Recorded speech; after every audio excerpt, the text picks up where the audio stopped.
Esta es una producción de Grupo Fórmula.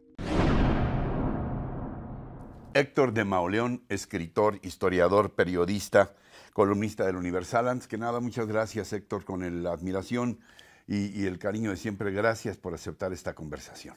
Muchísimas gracias a ti, Ricardo. Héctor, ¿quién o quiénes son los responsables del shock sanitario, económico y social en que se encuentra México? Yo siento que es efectivamente, como se ha dicho, un fenómeno de alcance global, pero que ha tenido resultados diversos en los distintos lugares del mundo. Estamos viviendo en un país que ha presentado muchas de las peores cifras en el manejo de la pandemia. Las peores cifras en América Latina, salvo Argentina. Muchas de las peores cifras en los países en las mayores economías del mundo. Recientemente se presentó un estudio en el que se analizaron 53 países y México quedó en el lugar 53, analizando 10 variables. Creo que el escenario que nos asalta cotidianamente es completamente aterrador. Crecen los contagios, crecen las muertes, las historias de desgracias nos van circundando y nos van rodeando, y desde el primer momento, desde hace un año, desde enero pasado, lo que encontramos por parte del gobierno y de los encargados de atender esta emergencia fue frivolidad, indiferencia, cerrazón, ceguera, burla, una desconexión pavorosa con lo que está pasando en las calles y en las ciudades. Hospitales sin camas, ambulancias sonando a toda hora, las tragedias de las personas cercanas y de familiares que van circundando. Más de 100,000 vidas perdidas, probablemente 260,000 vidas perdidas hasta este momento. Y un gobierno que primero comenzó recomendándonos seguir saliendo, ir a las fondas y a los restaurantes.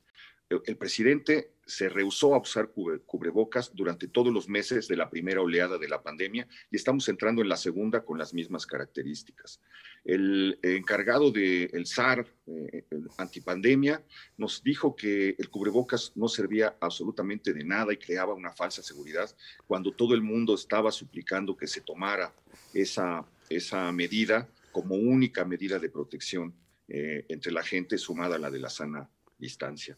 Y hoy, después de todos estos muertos, después de este nivel de tragedia, no vemos todavía esa decisión y esa postura por parte del gobierno. Yo creo que más adelante, tarde o temprano, cuando termine la narrativa triunfalista, cuando la realidad que ya estamos viendo se imponga, habrá personas que tendrán que rendir cuentas. Héctor, México parece dividido en dos bandos, dividido y añadiría enfrentado y hasta confrontado en dos bandos. ¿Estás de acuerdo con ello o no? ¿Y por qué? Creo que esta es una de las cosas que más años va a tomar subsanar en México. Esta herida, cicatrizar esta herida va a tomar probablemente, si comenzáramos a actuar ya, el mismo tiempo que tomó el abrirla, el hacerla, es decir, 18 años en los que se sembró odio, inquina, división, polarización, en la que hubo un discurso que siguiendo causas perfectamente válidas y justificables e inobjetables, se dedicó a sembrar la división entre los mexicanos. Verdaderamente creo que tiene que llegar un gobierno que efectivamente gobierne para todos, no para un grupo, no para los suyos. Me parece terrible ver cómo la máxima tribuna de la patria, las mañaneras, se convierten en una agencia del Ministerio Público instantánea, en una agencia moral, donde se califica, se culpa, se persigue, se calumnia a mexicanos que no coinciden con las ideas del presidente.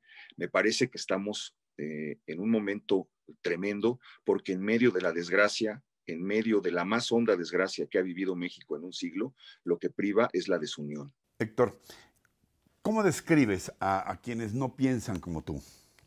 Yo creo que lo que uno no tiene que hacer es meterse a describir a los que uno no piensan como uno.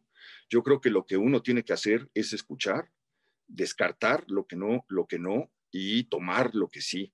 Yo creo que lo primero que tenemos que hacer es evitarnos esas palabritas que también desde la más alta tribuna de la nación se le endilgan a la gente todos los días, truchimanes, fifís, hipócritas, etcétera. Han llenado de adjetivos a la población y esa parte de la población ha llenado de adjetivos a la otra parte de la población. Me parece que eso es el principio del odio y del desacuerdo en el que nos encontramos. Yo no, de verdad, creo que no tendría uno que tener calificativos para nadie que piense políticamente de un modo o de otro. Mientras no logremos superar esa brecha, esto va a seguir y por eso me temo que este gobierno se va a ir y que su obra, lo que deje sembrado, nos va a perseguir mucho tiempo. En el siglo XIX, lo repito, esto duró prácticamente un siglo. No sé cuánto tiempo, no sé cuántos años, no sé qué tenga que pasar para que volvamos a vernos como mexicanos, como parte de un mismo país y no como enemigos irreconciliables porque apoyas o no apoyas una idea política. ¿Cuáles son, en tu opinión, los dos o los tres, si quieres, principales problemas o desafíos de México en estos momentos o en el futuro inmediatísimo? ¿Y cómo enfrentarlos? ¿Cómo Son superarlos? tres que ya están planteados porque la estela de destrucción que han dejado es visible. Es el problema de la seguridad, es el problema económico y es el problema de la pandemia. Todo lo demás es artificial, todo lo demás es ilusorio, todos los distractores que se lanzan desde el gobierno no tienen otro fin sino oscurecer este panorama atroz. Eh, Estamos hablando de 2 años en donde van 70,000 muertos aproximadamente por la violencia. Estamos hablando de una pandemia que ha dejado pues, prácticamente 1/4 de mexicanos sin vida. Si uno suma el número de efectivos del Ejército, del número de efectivos de la Marina y del número de efectivos de la Guardia Nacional, pues prácticamente, son más o menos los muertos que ha dejado la pandemia. Es decir, en esta guerra hemos perdido esos ejércitos en número de vidas humanas que se han desaparecido. Y el otro, pues es el desastre económico que no comenzó con la pandemia, que comenzó en el año anterior, que se fue gestando durante 13 meses, día con día, y que provocó pues la huida de las inversiones, de la inversión directa que fue histórica, una caída del PIB que no se había visto desde 1932, la pérdida de empleos, la desazón, la desesperanza que esto sembró en millones de mexicanos, el cierre de negocios, de empresas, de pequeños comercios, el desastre económico que no sé cuánto tiempo, por ahí dicen que tendrá que ser hasta después de 2025, 2026, cuando empecemos a más o menos alcanzar el nivel en el que esto nos tomó. Entonces, pues creo que son los tres factores que son los tres asuntos que México tendrá que lidiar. No sé cómo los va a hacer, con mañaneras y con saliva no se va a resolver. ¿Algo más que quieras añadir que no te haya preguntado? ¿Algo más de lo que te inquiete del actual momento de México y que quieras expresar, obviamente, con toda libertad? No veo una idea de cambio de rumbo. Veo que el presidente está acompañado por gente que desprecia y a la que no escucha. Eso también me parece uno de los dramas que hemos visto en estos 2 años.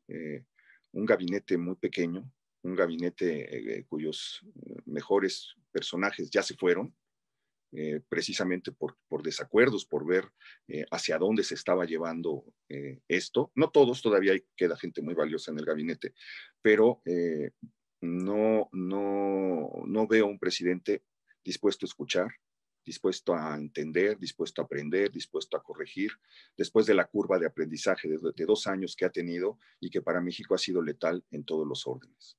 Héctor de Mauleón, con mi reconocimiento de siempre, pero creciente también. Te aprecio mucho tu confianza y que hayas podido estar con Muchísimas nosotros gracias, en este Ricardo, te recuento. agradezco mucho y te envío mi admiración. Hasta pronto, Héctor. Gracias, un abrazo, gracias.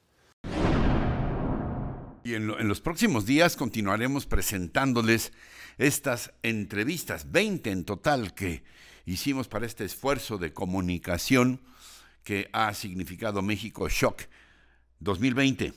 Encuentra más contenido como este en radioformula.mx.